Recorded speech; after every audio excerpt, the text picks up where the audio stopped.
Mount Everest, the roof of the world, is also its highest graveyard.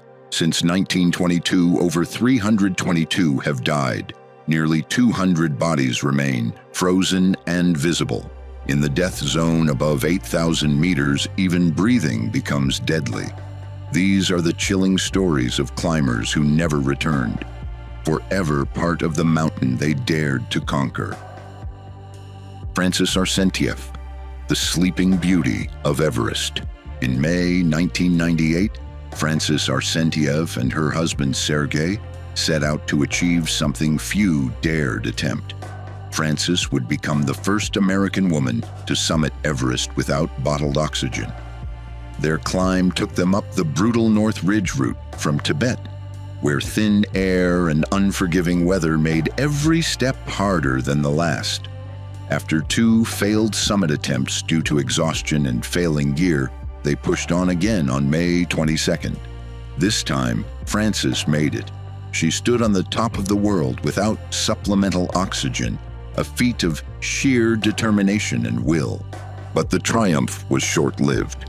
The descent turned deadly as darkness fell. The couple became separated. Sergei returned to camp, only to realize Francis hadn't made it back. Without hesitation, he headed back into the death zone with oxygen and supplies to find her, but he never returned. The next day, climbers found Francis alive but barely hanging on. Frostbitten, weak, and clipped into the rope, she drifted in and out of consciousness. Those who found her tried to help, but at over 8,000 meters, their own survival was on the line. They were forced to leave her behind. Francis died where she was found, upright and roped in.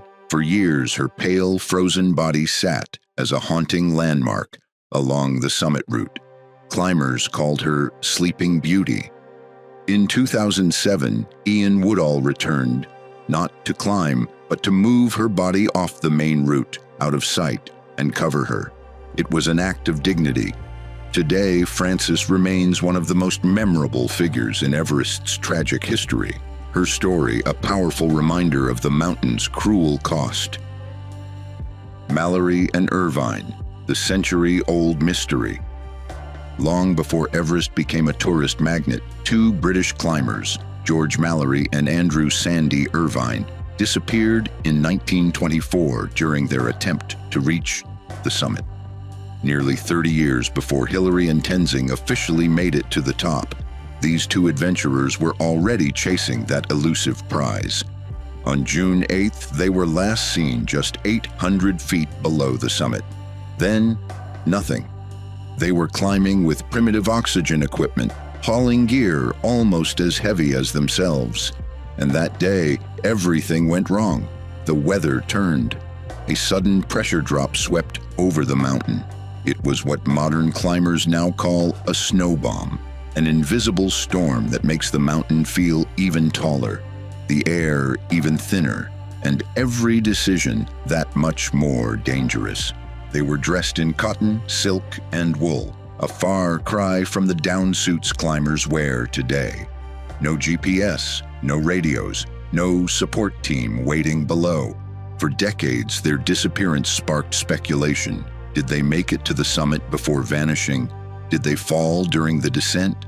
Did they freeze in place before ever touching the top? In 1999, George Mallory's body was found at 8,170 meters. He was lying face down, his leg broken, rope injuries around his waist. His hands were outstretched, as if reaching for something. His goggles were in his pocket, suggesting he may have been climbing in darkness or low visibility. But the most haunting part, the photo of his wife, which he had promised to leave at the summit, was missing. To this day, no one can say for sure if they reached the top. Irvine's body, and more importantly, the camera he was carrying, was never recovered until maybe now. In 2024, a boot with a foot still inside was discovered on the Rongbuk Glacier by an expedition led by Jimmy Chin. The sock had Irvine's name stitched inside. It reignited the mystery. bringing hope that maybe, just maybe, the camera might still be out there, frozen, waiting to reveal whether these two pioneers made history before they were swallowed by the mountain. Green Boots, the unnamed landmark. Along the northeast ridge of Everest, just below the second step, there's a small rocky alcove. To the world, it's become known as Green Boots Cave. Inside, a body lies curled on its side, knees tucked in, arms folded, as if sleeping. But it's the neon green plastic boots that catch everyone's eye. Anyone who climbs that route passes by. Some stop to rest, check their oxygen, or take shelter from the wind. Others climb right over the legs. For years, it was believed the man in the cave was Tsewang Paljor, an Indian climber from Ladakh. In 1996, he and his team were part of a bold expedition. No commercial support, no Sherpa guides. Just a group of dedicated Indian climbers attempting to reach the summit from the north face. On May 10th, Paljor and 3 others radioed in. They said they had reached the summit, but the weather had turned, and by nightfall the team didn't return. Later, a body was found beneath that limestone overhang, but here's where it gets complicated. Some climbers believe the body is actually that of Dorje Morup, another member of the same expedition. There were conflicting sightings. Sherpas reported seeing Morup alive and struggling on the descent, even long after Paljor had likely fallen. Whoever the man was, his presence in that cave became symbolic. He wasn't just a climber anymore. He was a landmark, a frozen witness to every footstep that passed him by.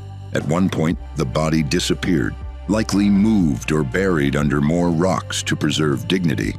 But then it reappeared, the green boots poking through once again. And there it remained. A quiet, chilling checkpoint on the world's most dangerous route. Doug Hansen, Everest's everyman tragedy. Doug Hansen wasn't a professional climber.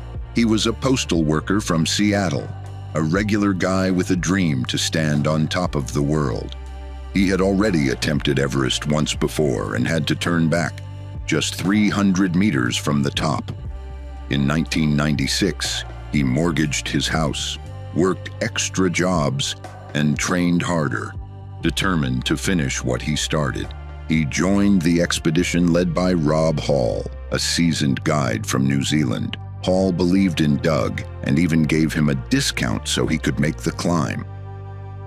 On May 10, 1996, Doug finally reached the summit with Rob Hall by his side, but they arrived too late, 4 p.m., 2 hours past the safe turnaround time, and by then, a storm was rolling in. On the descent, Doug ran out of oxygen and began to deteriorate quickly. His speech slowed, his body weakened. Hall stayed with him, refusing to leave him behind. Somewhere near the south summit, Doug collapsed for the last time.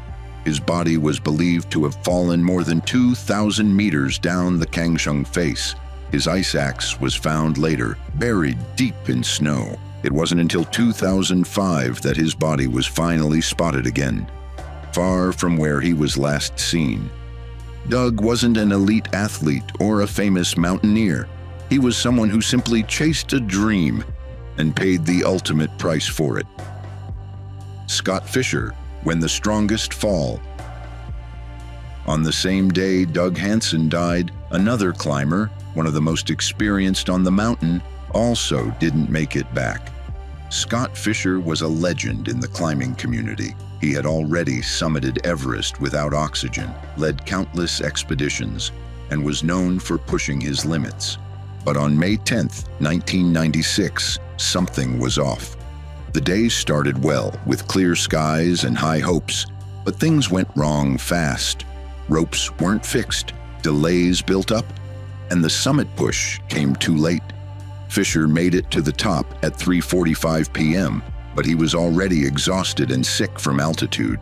On the descent, he began to stumble and fall behind. His oxygen was running low. He was disoriented and fatigued. Near the south summit, he collapsed. Sherpa Lopsang tried to help, but Fisher urged him to go for help.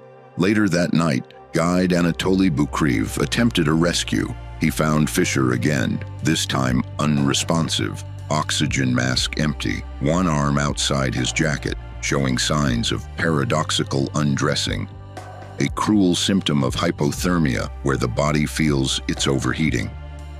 Fisher died that night in the death zone. His body was moved slightly off the main path and covered in snow. And that's where it remains, a quiet. And the mountain decides it's time. David Sharp, alone in the death zone. In 2006, David Sharp set out to summit Everest alone. No guides, no Sherpas, no radio, just a permit, a backpack, and a goal.